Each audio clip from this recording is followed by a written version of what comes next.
God, Vanakkam, sir. Welcome to Chennai. the loudest, I think the loudest cheers for any session today have been done, which was for you. Although big people are coming, but it It's is, the beginning of the day. That's how it goes. yeah, I think all that filter coffee and everything. Uh, Hello, Chennai. It's my absolute privilege to be here, to be Southern Rising. I think you are one of the, like, if there is a term you can called Southern Rising, your name is there in that. Like, you are one of the reasons that this term exists, even that Southern Rising, with the kind of work you've done. Tell me something. You before you became an actor, you ran a visual effects studio, right, for 5 years. So while you were associated with the industry, then you weren't famous. You weren't like your face, your name wasn't famous. And then this fame came, and then Bahubali exponentially multiplied it for you. How has it been for you as a person? Like, how does extraordinary fame change you as a human being? Firstly, good morning, ellarku vanakkam. Thank you, sir. Yes, I started my career in the movies with visual effects. The reason I started that because I was fascinated with movies in the first place, and I thought visual effects was the answer to making bigger and bigger movies, and that's why visual effects began. But very quickly, I realized a service business is not something that you need to be in, especially in the entertainment industry that's pretty unstructured, not really sectored. And I used to do this in 2004-5 that time, so it's been a while. What happened after was the decision to become an actor or take this path was because I was unable to make the films that I wanted to. You needed talent because it was stopping at talent at some point. It was stopping at filmmakers at the other point. I knew I wasn't mature enough to be a filmmaker or direct my own film because I knew I had to learn a lot. Uh, I've done theater. I did theater in my younger days in school. There was a sense of understanding character, understanding how to portray characters. That's something that I understood, and so I quit my job. I trained for that, and I went into the movies uh, as an actor this time. What does fame really do? I think I've been in the movies long enough, and I've been blessed to be in a family that's been there much longer.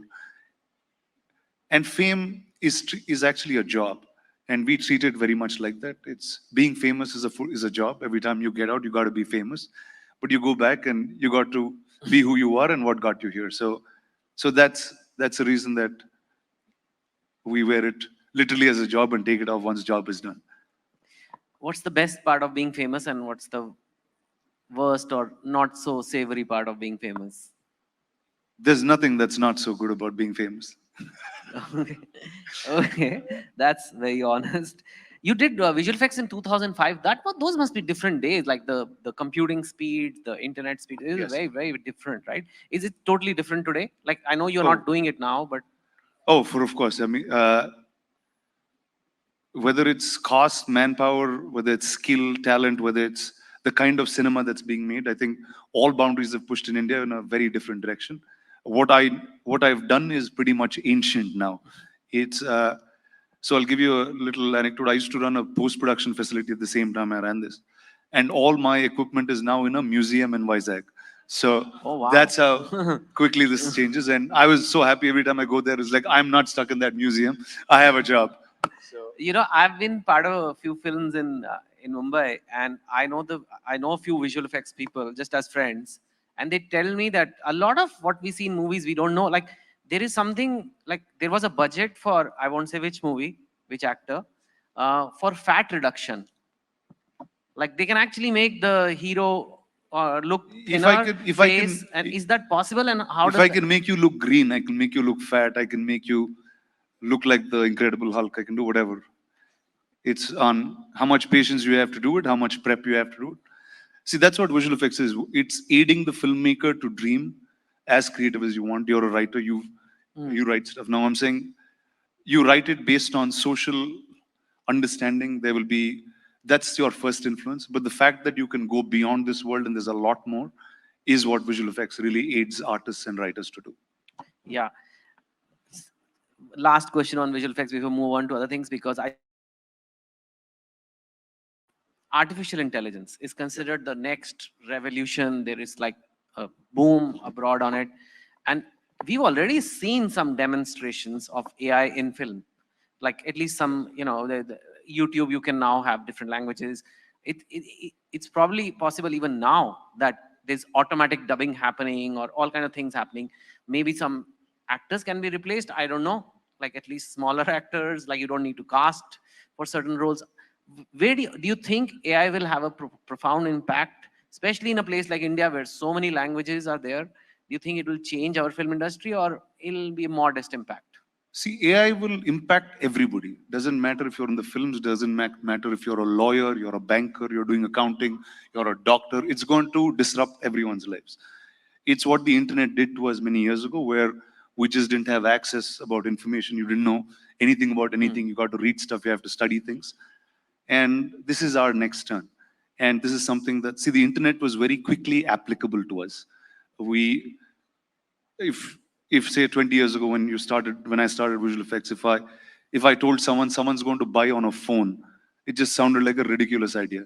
So it'll feel like that in the beginning, because any new tech, any new change, we'll be averse to for a little while till we start understanding it well enough.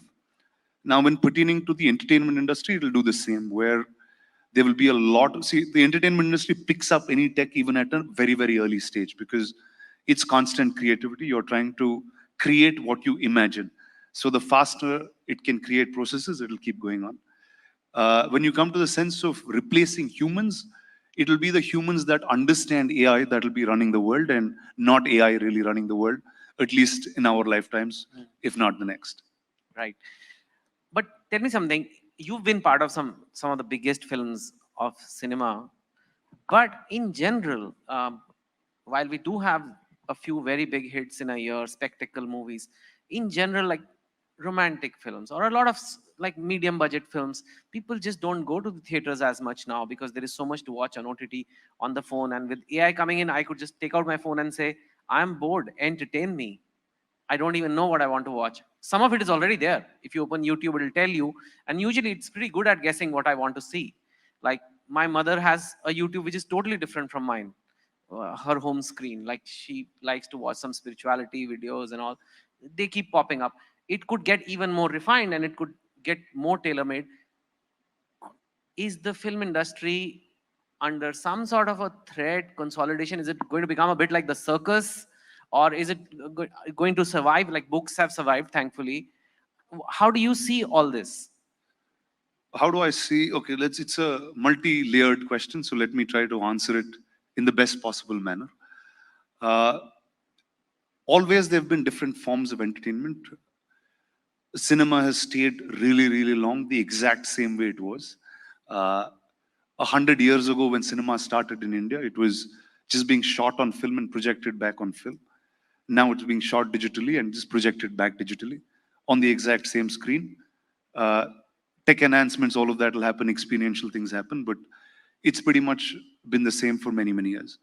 You will have discovery, which is a communal experience that you can't get with an independent device. That will always continue to exist. And every time we speak about change in the entertainment world, like you see, this is actually the first time I'm seeing South India in a certain form, just independently. But cinema across the country is very, very different. Uh, we have about 12 large industries that make film, 4 or 5 that are really large and established. Whether small cinemas working, big cinemas not working is sometimes a function of the weekend in a different town. It doesn't happen, the same it does not repeat in each of these places. Last weekend, Telugu had a film called Mad, which is a film that's probably costed under 5 or 6 crores to make. It's done twice or thrice as much already in 3 days. Now, cinema continues to work every single place. It's just the means to monetize it, the way to advertise it, the way to go closer to consumer will start changing. And cinema itself will start becoming, like today it is more and more immersive. Like from regular social cinema, we created social fantasy, like Bahubali and others, right? You will start seeing interactive cinema where cinema can start interacting with you in some ways. Already the OTTs, Netflix and others have a few shows that are in that format where they travel with you. So it'll start getting more and more personalized on devices, and more, see, there's always a right brain, left brain. There's always a, you private, you public, right? You will always need humans, you will always need experiential things to do, whether it's going to a cricket match or watching something together or interacting with something together. So that will not cease to exist. You'll just call it different forms. Uh, like it's called film today, we still use that term. Film is gone at least a decade ago now. And so in is it entertainment altogether? Is it we'll start combining media and entertainment as one single enterprise and start moving. It won't be the an industry by itself. Yeah, you're very smart and insightful about all this. And Did that answer your question in some yes, ways? yes, Okay. I think so. And I think you have very deep insight into industry, right from the fact that if you want to be in the film industry, you don't want to be one of the service providers. I ask you this because, at least in some interview I've seen, you dropped out of college. You've not, like, and this is the No, we are they in. did, let's say they didn't let me stay for too long. They said Okay, you have to they leave. may you didn't drop out. They Dropped me out. yes, Yeah. yeah. So which is almost worse. And this is the land of degrees. At least I'm married to Tamilian, so I know how much degrees are valued. Even the politicians coming today, I'm interviewing them later. You see their resume, it feels like they're applying for a CEO's job, like the engineers and MBA and like, but you from formal education is not there. Clearly, you've done a lot of things in life. You are now a startup investor. You've invested in companies. You run businesses. You do so much. I'm asking you this because not for you, but for the many people in India who do not get those degrees, but they still want to do well in life. What do you have to say to that, and how have you kind of reached this level where you could almost talk about AI and film industry, everything? Well, did I wish I studied better when I was younger? Yes, for sure. Uh, then, but on the hindsight, the way I developed business or what I do right now is because my thoughts are not structured or tamed to anything. There's a certain fearlessness when you don't have too much information. So if you see my early part of my career, there'll be a lot more that I've done than what I do now, because the energy is very different. You get to learn things while you burn. Uh, I kept studying when I needed it in some strange way. What did I grow up with all my life? I know stories because I read Amar Chitrakatha and I watched movies. And that created what I do in the first place, where I understood storytelling so I could be in the movie business.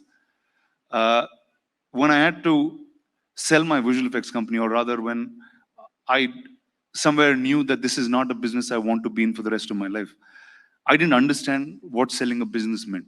So I went to 3 weeks to IIM in Ahmedabad, studied about mergers and acquisitions, came back and sold the company. Wow. So I think it's important to learn, but unless you understand the application of learning, I just feel like it's redundant.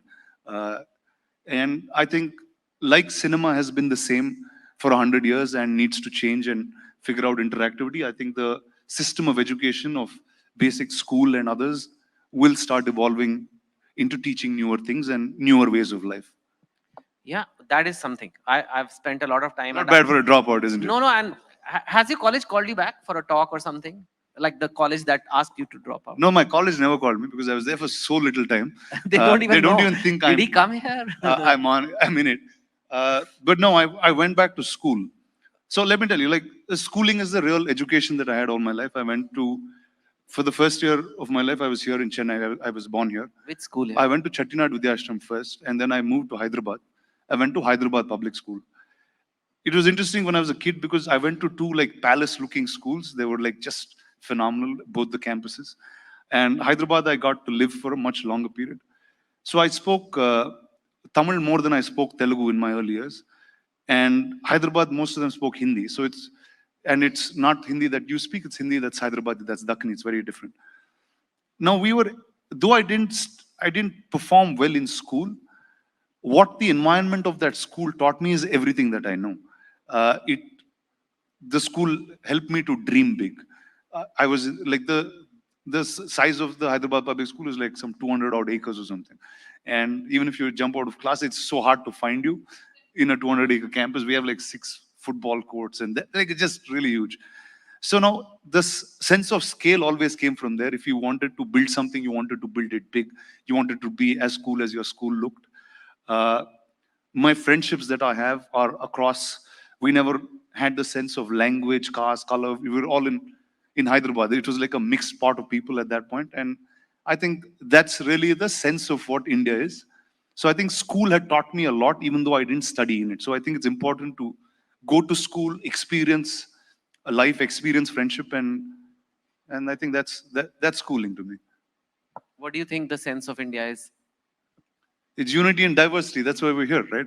And I think unless you're able to create that in every walk of your life and entertain it and engage with it, you will truly never understand the country.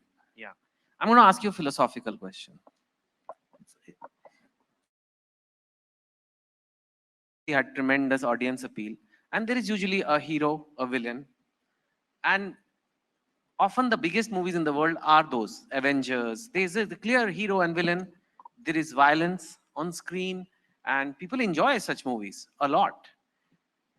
When it happens in real life, though, as it's happening right now, for example, in Gaza and Israel, the Palestine-Israel situation at the moment, it just becomes really difficult, firstly, to watch. I don't know if you open TV today, and it is horrifying what is happening. And there are human beings in this world, like there are reports of babies' heads, literally babies' heads getting cut off. Like, in which, what can justify that? Why is this happening? It's very different from a fictional movie. And it's very hard to pick hero and villain. But at the same time, you have social media today, you have people force you to pick a side. You know, you say, if you say that I find any baby dying morally wrong and disgusting, it's like, but who do you think is right? You know, who's the hero? Who's the villain? And we love stories like this. How do you see this when you, on one hand, you've been part of these movies of battles, and when you see this real battle unfold, unnecessary violence, too much violence, how do you see it? So let's get to, like, see, these are big points to answer, and I don't think I'm in a position or qualified enough to answer these things and make statements about them.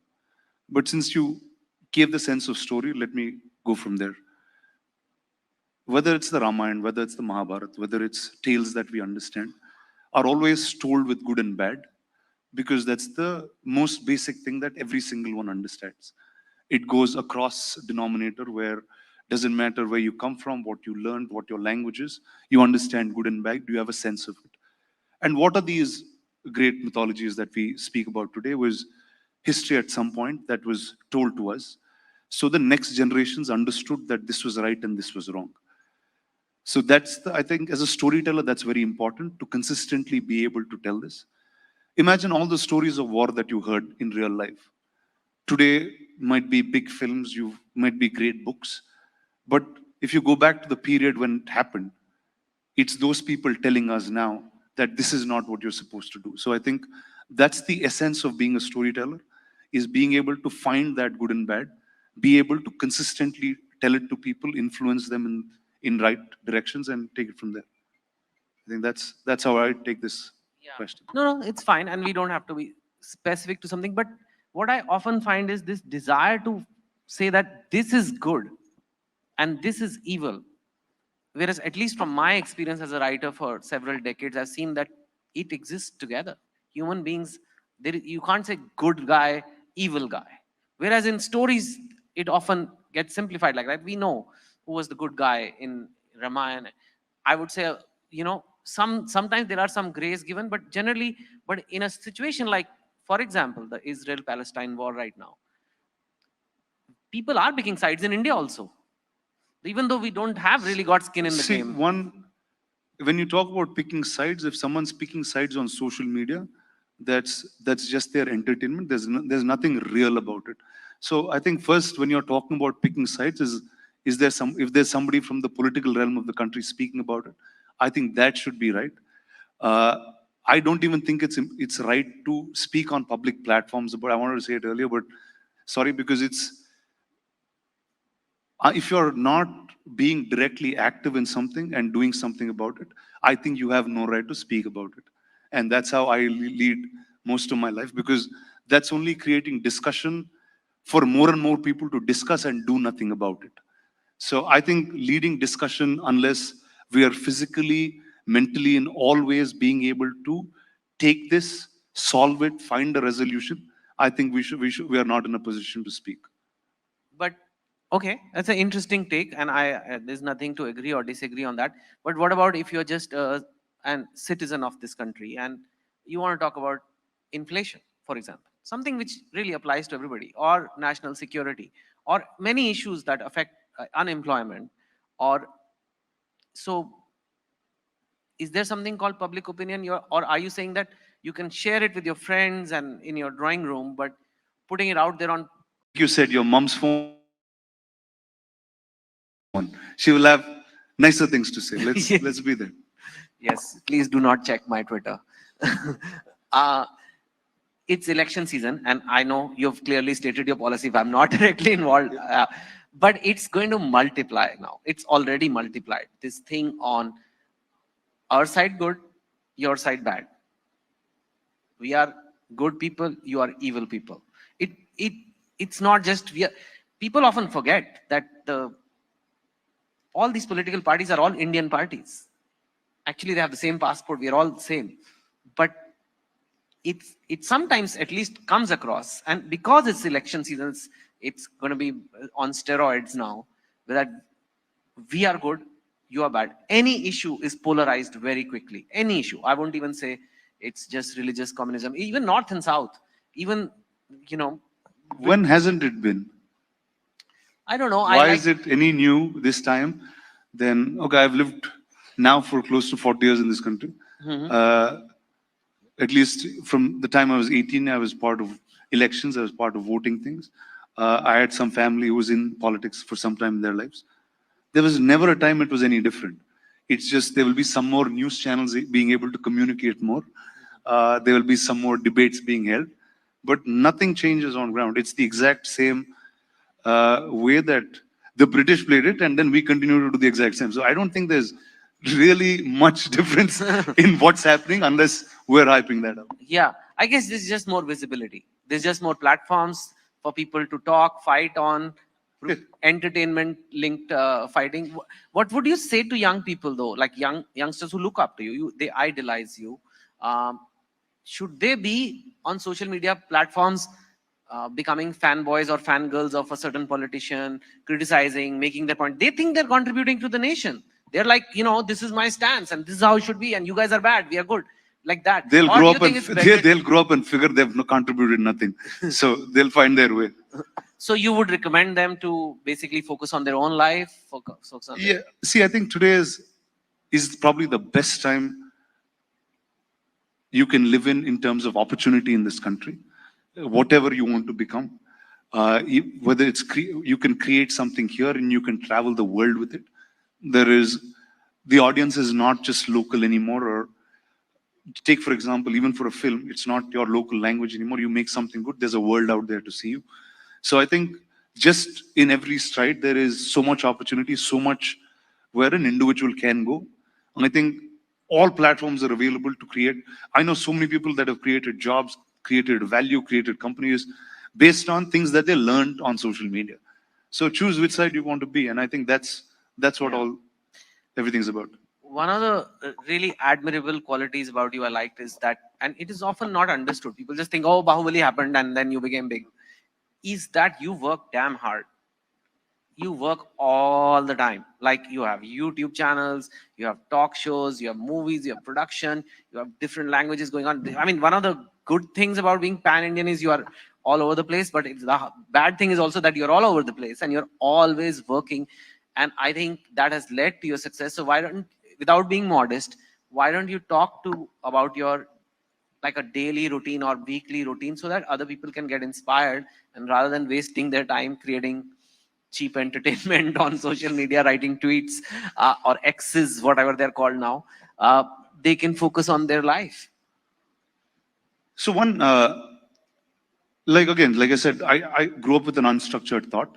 So I never knew what was work and what was my life. I liked movies. I liked movies like Star Wars, and I thought making a visual effects company would drive me to doing it. But then clearly, no, I had to be an actor, and we had to find a director as great as Rajamouli to make the film like this happen. So I don't know if it's a job, it's my lifestyle. I enjoy doing this all the time because most of my career or what I've done so far is built on things that haven't been done before. And I find it fun to go on that path because A, there's nobody in that path. And you have to make the mistakes, you have to learn, you have time to grow. And that's been it. So what is my day like? It depends exactly on what I'm doing. There's a shooting day and a non-shooting day. A shooting day is I become a human being that's not me, that I'm playing for a certain bit of time. That character will influence me in doing other things too. But but yeah, during filming, I don't do many things because you're not really you. You're being a child in some ways, playing dress up and being somebody else. But on a work day again, it's there's everyday things to do, and I have to train. I have to get my health right. All of that is that goes into it. To stay healthy, you just keep doing things that excite you and things that you're happy about. Work with people that you enjoy working with. Work with people that know more than you at all times. And I think that'll just keep you engaged. It doesn't matter how long in the day you work. There are many days I just do nothing, but just think of what's been happening. So I have a lot of interesting time like that. Yeah, you're extraordinarily fit. There's no VFX happening there. And we were just discussing backstage how you told me that in Bahubali, when also you were very fit, your weight was in the 120 kilo range. Yes. And today, when also you're very fit, it's in the 90 kilo range. I think it's an important point. I want people to understand that we obsess about the scale. Those we all, I think every like a lot of people want to lose weight, and they obsess about the scale that fitness is losing weight. Whereas you were really fit. No, but in Bahubali, and that's a 30 kilo difference. Uh, how do you see fitness and this scale obsession, weighing scale obsession? What do you want to tell people about that? Because so that they can actually get to a productive path of fitness. So I'll tell you a little myth about me. I'm really not a very fit guy. Like I was never all my life. Uh, the movies made you do that because you got to look like somebody else. And when I'm not shooting, I don't even train most times. Uh, but what happens is there'll be films like Bahubali and others that'll push you to the extreme, that you've done almost like amateur bodybuilding type of training. That'll hold on for a couple of years. So I'm really not the right guy to give fit advice or any of those. I just look the part and I keep myself fit enough to look like anybody that I want to play. So hence, do not follow my routines. Do not do what I do. It's really unhealthy sometimes, but that's the fun. I'm still being a kid. Really, you're not very careful with your diet and like macros and carbs and Oh no, dude. No. You eat biryani in Hyderabad? Dude, I live in Hyderabad. You obviously eat biryani. We eat biryani like thrice a week or something. Really? No, I'm really serious. Like people say that they gain weight by just looking at unhealthy things. I think it's something to do with your metabolism, something to do with, like, how is it like, I know you're being modest, but you No, are. no. I'm saying you have to look like this guy in the back. Mhm. You got to train for 5 years every single day, 6 days or 7 days a week, eat like 3,000 calories, and you do it for 6 years, you'll be fit for another 5 or 6, and then I can keep going. That's how life works. Okay. You, can I say recently? You recently got married, a couple of years? Yes, Is 3 years new- now. That's newly married compared to some of us over Okay, here. cool. How has that been? Like, how has that changed life? How has it been? And also, like, given your super busy schedule as a filmmaker, actor, investor, there's so many things. How is that work-life balance, what they call, coming in? And how is, just tell us about the journey. How did you meet her? How's it been after the marriage? And how does your busy schedule and dividing the family time versus work time work? Like I said, most of my work is play. Uh, my wife is also an artist. She does design in multiple areas of, and there's things that we do together. We understand the sense of art and all of it. So like I said, it's not really my job. It's a lifestyle. She enjoys part of that lifestyle, and there's enough time for both of us. And what it's done for me is it just made me a more balanced human being. Otherwise, I just don't. I can just keep flying around. Like I can just move with the wind. I say, okay, that's fun. I can just be in another country, be there for a couple of years and come back. But now there's some sense of belonging, I guess. What's the best part of being married? What's the best part of being married? Yeah, like I said, there's a sense of responsibility. You just feel like, okay, now we need to do things right. Yeah. Because earlier, otherwise, there's no one telling you what to do, or no one. There's nothing. You just are going, right? So I just feel like this is important. Yeah. Is the green lighting process for films in the South different from the green lighting process of films in Mumbai? Because we do find the content like is very different sometimes. Or is it because the tastes of people are different? Or is it, and I would say the South has been producing better content for the last couple of years at least. What is different? Is it the structure is different? Are the players different? Are individual tastes different? Or is it just a coincidence that this has happened? Well, two very simple things that happen is if you talk about Mumbai and how the industry functions, there are many more corporations that drive decisions. Here, I can talk about the four states in that sense, or the four industries, where it's still run very independently. The corporations, it's hard to get creative measures in process, which is why there will be decisions that are made more on a corporate or a what's working kind of level. But whereas when you're a filmmaker, you're always trying to create something new, create a new experience. And second, the way the finances are involved. If you see in a film like Bahubali, it is the producers taking debt and interest in making those films. And so how all the films in South India are made, where everyone has a personal stake to win or lose. Although it's much more safer an industry now than it ever was before. But the decisions are still made by artists, filmmakers, and somebody who's been in business for a really long period of time. So there's that creative element. The creative people Yeah, are in the film control. comes before the business. Yes, it still is that way. Is there? Do we have audience questions? Anybody who has a question, please raise your hand. We have maybe time for one or two. If you want to ask Rana anything, and please introduce yourself. And if you can get a mic for him. No, but they are recording and it's being aired, so. We can just keep going like this. Yeah. Oh my God. Hi, my name is Anand, and I really got onto the point you said about social media. If you're not physically involved, if you're not doing jack about it, you don't probably deserve to pick a side. Do you think we'd be better off without social media influence, or was the world a better place without, before it all happened, before the boom happened? So I don't have social media on my phone, it's on my laptop, and my life is awesome. So I just urge everyone to follow that, because whenever you want to see stuff, you can see it on big screen and others, and just live your life. It doesn't matter what everyone else is doing. So Thank you. Anyone else? Yes, over there.